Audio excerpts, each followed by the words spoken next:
नमस्कार दोस्तों, स्वागत है आप सभी का एक प्यारा सा चैनल निमी टेक्निकल क्लासेस में। मध्य प्रदेश पुलिस कांस्टेबल का जो 31 अगस्त को एग्जाम हुआ है शिफ्ट सेकंड में, जो शिफ्ट आपकी 12:30 से 2:30 बजे तक चल रही थी, उसमें करंट अफेयर में क्या क्या क्वेश्चन पूछे गए हैं, करंट अफेयर से क्या क्या क्वेश्चन उठाया गया है, उसके बारे में हम सटीक एनालिटिक्स देखने वाले हैं, है ना। उसका टोटल डिटेल के साथ हम बात करने वाले हैं। तो अपने इस सीरीज को आगे बढ़ाते हैं। और दोस्तों, जो आपका रेडियो ऑपरेटर का एग्जाम चल रहा है उसके लिए हम इलेक्ट्रिशियन थ्योरी का मिक्स क्वेश्चनों का सीरीज दे रहे हैं, मिक्स क्वेश्चनों का क्लास दे रहे हैं। और ये क्लास हमारी 12वीं क्लास तक पहुंच चुकी है ना। इससे पहले जितने भी क्लास हमने लिए उसका प्रॉपर एक प्लेलिस्ट हमने तैयार किया है। उस प्लेलिस्ट का जो लिंक है वो डिस्क्रिप्शन बॉक्स में मिल जाएगा, वहां से आप 1 बाय 1 सभी क्लास को जरूर देखिएगा, आपके एग्जाम के लिए बहुत काम आने वाला है। यार मेरा एक ही मशवरा है आपसे कि 12-12 घंटे काम करने से तो बेहतर है कि 12-12 घंटे पढ़ाई कर लीजिए। सिर्फ आपकी ही नहीं, आपकी पूरी पीढ़ी सुधर जाएगी, है ना। तो 12 घंटे काम करने से बेटर है 12 घंटे आप स्ट्रगल कर लीजिए, पढ़ाई कर लीजिए। देखिएगा, यह है 31 अगस्त शिफ्ट सेकंड का पेपर, है ना, करंट अफेयर का पेपर है। यह हमारा व्हाट्सएप नंबर है, इस व्हाट्सएप नंबर को आप जरूर नोट करिएगा। यह क्या है, हमारी व्हाट्सएप नंबर है। इस व्हाट्सएप नंबर पे आपको क्या करना है कि जो आपका एग्जाम जिस भी शिफ्ट में होता है और उस शिफ्ट का जो क्वेश्चन आपको याद रहता है, इसी व्हाट्सएप नंबर पर आपको शेयर करना, ताकि हम उसका भी विस्तार पूर्वक आपको विश्लेषण करा सके, है ना।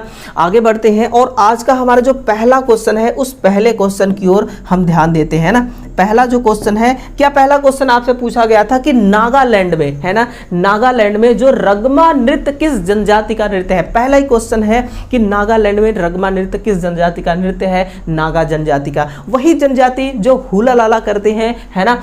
देखना, रगमा नागालैंड की जनजाति का युद्ध नृत्य है, यानी कि युद्ध में जिन जिन औजारों का इस्तेमाल किया जाता है उन्हीं औजारों का इस्तेमाल करके, जैसे हो गया आपका तलवार, कटार, भाला, बिरछी, इन सभी का इस्तेमाल करके ये एक नृत्य करते हैं, है ना। और देखने में बहुत ही डरावना, बहुत ही खतरनाक नृत्य है इनका। कृत्रिम युद्ध संरचनाओं के साथ गहने, रंगीन पोशाक आदि दिखाते हुए रगमा नृत्य किया जाता है। तो जो इसका आंसर था वो क्या रहा था, नागा जनजाति। अगला जो आपसे क्वेश्चन पूछा गया था मेरे भाई, वीरता के लिए दिया जाने वाला सर्वोच्च पुरस्कार निम्नलिखित में से कौन सी है ना। ऑप्शन 4 रहे होंगे लेकिन आंसर तो एक ही रही होगी, परमवीर चक्र इसका राइट आंसर होगा, है ना।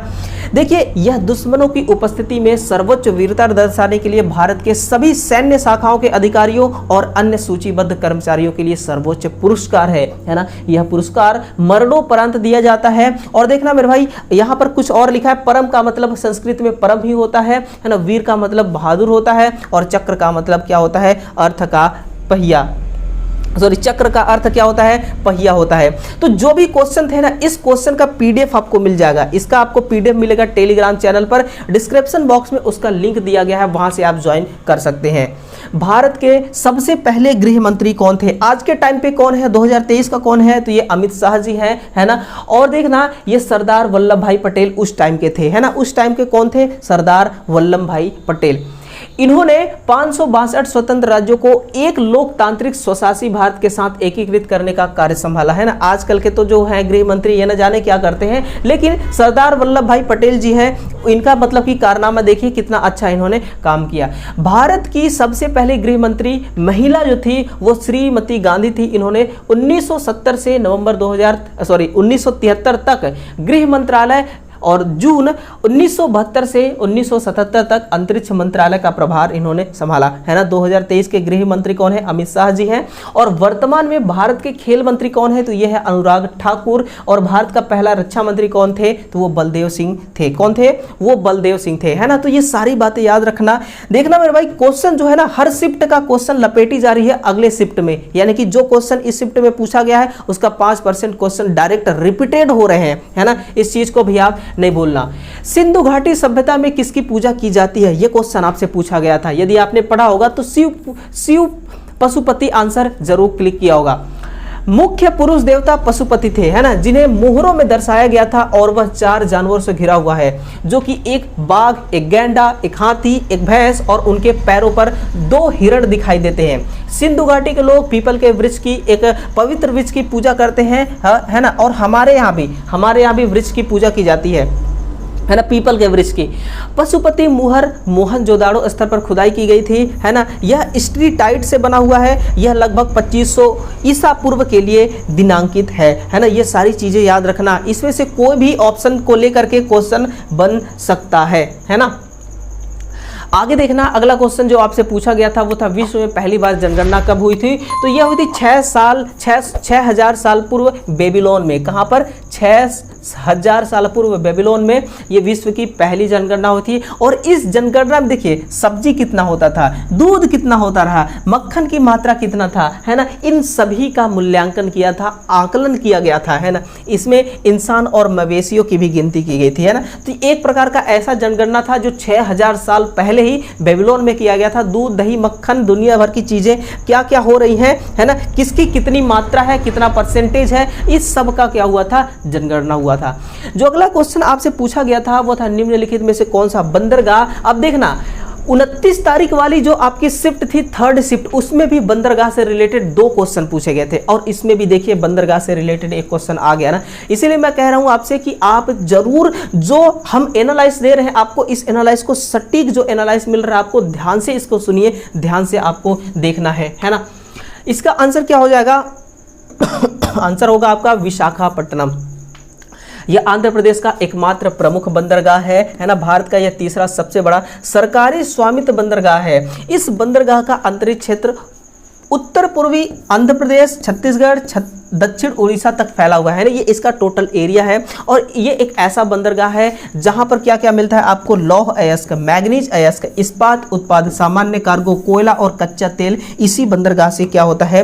प्राप्त होता है ना। बंदरगाह से हमें क्या मिलता है? यही सारी चीजें तो मिलती हैं, इन्हीं सारी चीजों का आयात और निर्यात होता रहता है। 1680 मीटर वाली पूर्वी घाटी की सबसे ऊंची चोटी निम्नलिखित में से कौन सी है? अरमाकोंडा। अरमाकोंडा जो है ना, ये जो आपका सर्वे ऑफ इंडिया है ना, इसके नक्शे में इसको हम सितम्मा कोंडा के नाम से भी जानते हैं, है ना। अरमाकोंडा या सितम्मा कोंडा पूर्वी घाटी के उत्तर भाग में एक पर्वत शिखर है। यह गोदावरी नदी बेसिन में स्थित है। यह पूर्वी घाट की सबसे बड़ी चोटी है। यह सर्वे ऑफ इंडिया के नक्शे में इस चोटी का नाम जो है वो सितम्मा कोंडा के नाम से जानते हैं, है ना। सितम्मा कोंडा के इसको नाम से जानते हैं, सितम्मा कोंडा के नाम से, अरमाकोंडा इसका नाम है।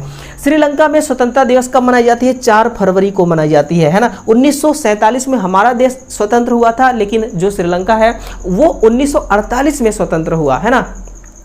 अब देखना, श्रीलंका में भी एक हिंदुओं का मंदिर है। उस मंदिर का नाम क्या है? मुन्नेश्वर नामक मंदिर। उस मंदिर का क्या नाम है? मुन्नेश्वर मंदिर। श्रीलंका में भगवान मुरुगन की पूजा की जाती है। 17वीं शताब्दी में इस देश पर डच का अधिकार था, है ना। इसके बाद 16वीं सदी में इसे पुर्तगालियों ने अपने अधिकार में ले लिया। फिर इसके बाद देखिए, फिर इसके बाद डच को दे दिया।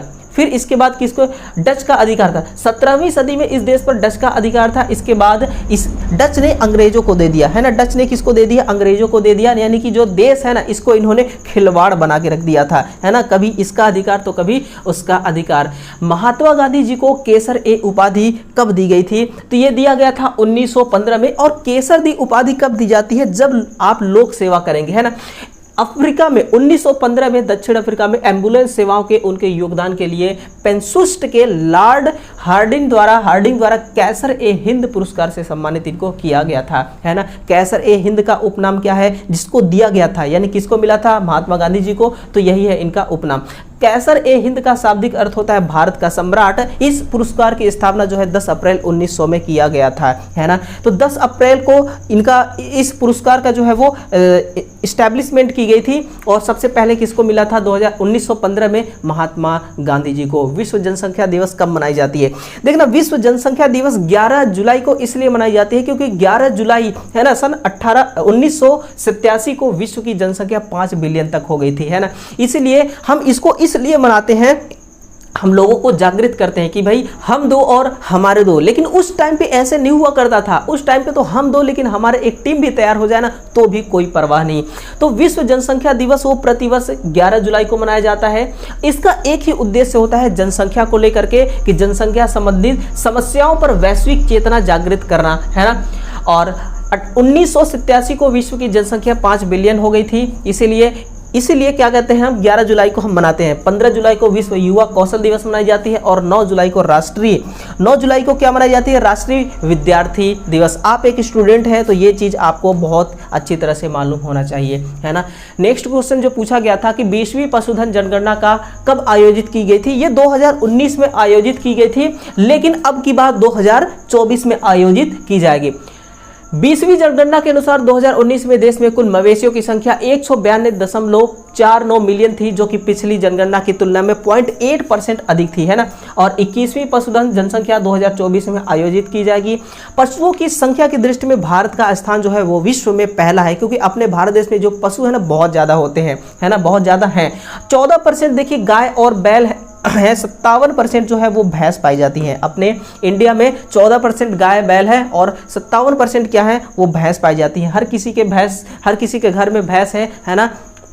भैंस किस काम में आती है, भैंस किस काम में आती है। जर्मनी के एकीकरण कौन है, जर्मनी के एकीकरण बिस्मार्क है। कौन है, बिस्मार्क है ना। इसको भी आप ध्यान रखिए। देखिए दोस्तों, मुझे कम क्वेश्चन मिला है, केवल करंट अफेयर का ही क्वेश्चन मिला है 31 अगस्त वाला जो आपका सेकेंड शिफ्ट था, इसलिए मैं ज्यादा आपको विश्लेषण नहीं दे पाया। ज्यादा क्वेश्चनों का जितना क्वेश्चन मुझे मिला उन सभी क्वेश्चनों का आंसर आप तक पहुंच चुका है। वीडियो को शेयर कीजिएगा, वीडियो को लाइक कीजिएगा, चैनल को सब्सक्राइब करके ही जाइए। जो अगली शिफ्ट में एग्जाम होने वाला है उसका भी हम एनालाइज आप सभी के साथ करने वाले हैं। तो जो मैंने आपको नंबर दिया था, है ना, वो नंबर ये है 8717918422। इस नंबर पे आप जरूर क्वेश्चन व्हाट्सएप कीजिएगा, है ना। तो चलिए मिलते हैं दोस्तों अगले सेशन में, तब तक के लिए जय हिंद, जय भारत, लव यू।